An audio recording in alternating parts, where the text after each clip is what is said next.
So if you ever wanted some grainy footage of the Lakers getting beasted on down low, well, then here you go.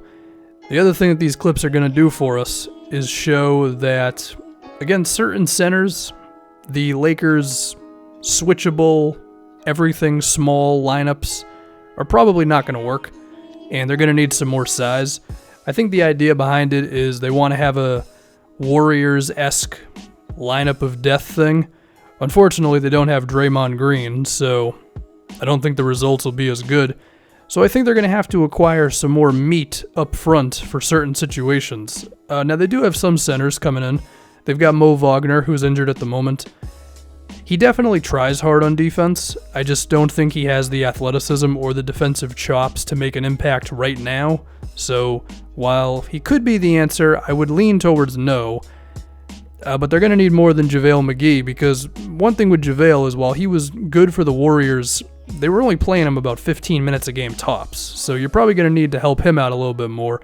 As for Zubats, I mean, sometimes he looks like an NBA player, sometimes he doesn't. So that's it with him.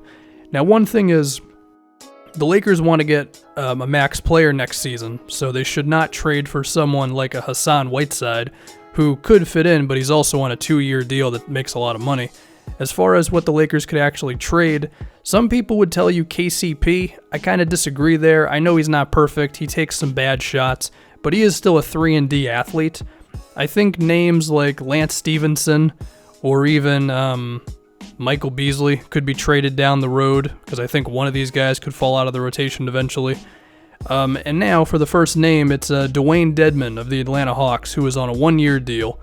One thing with Dedmon and all the guys I mentioned here, they're all affordable, okay? They're all on 1-year contracts, Dedmon makes the most at around $7 million, so it doesn't take too much to trade for them.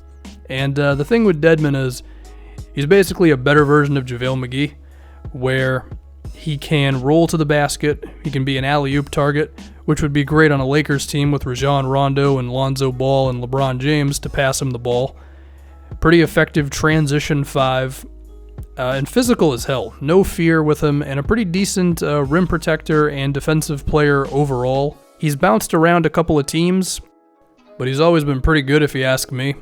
I think the Spurs didn't play him enough, and now I think he's one of the better kept secrets in the league, because now he's in Atlanta, of course. And because him and all these guys are on 1-year deals, I don't think it would take much for the Lakers to actually get them. Like one future second-round pick would probably be enough for Dwayne Dedmon or someone like an Ed Davis as well.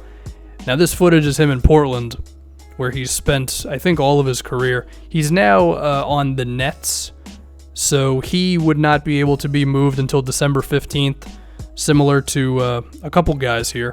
But as for why I think he would be good for the Lakers, Davis is all about hustle.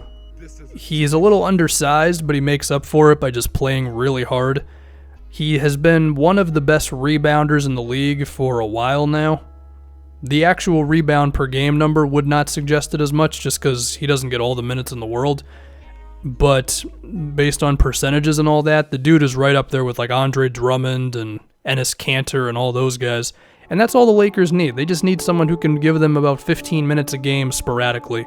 Next, we look at Kyle O'Quinn, who spent his recent years with the Knicks, but is now a member of the Indiana Pacers.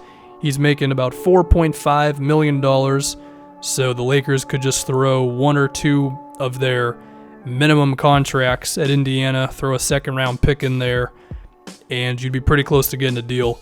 Strong dude, has maybe the most offensive game of everybody that I'm mentioning here, just because he can go off the dribble and he's got a bit of a mid-range game to him. The one problem with O'Quinn is sometimes he likes jump shots a little too much, but given that he's only costing you about $4 million for 1 season, not the worst thing in the world. And again, I'm not expecting any of these guys to transform the Lakers. I'm just naming some names that could help them out up front to give them a little bit more depth and to not have them go to the small lineups when they would not work against certain NBA centers. Gives JaVale McGee a little bit of a break as well. And then we have one final name, formerly of the 76ers, now on the Phoenix Suns, Shaun Holmes. I think Sixers fans would tell you that in the limited time he was given, where sometimes he was playing behind Nerlens Noel, Jahlil Okafor, Joel Embiid, he was pretty impressive.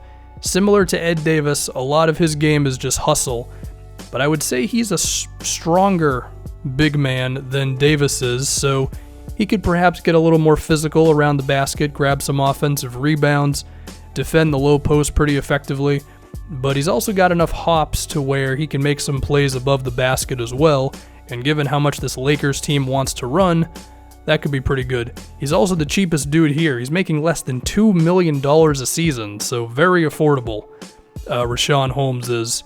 And I would recommend the Lakers look at getting him or one of those guys I mentioned just to tighten up their center rotation just a little bit.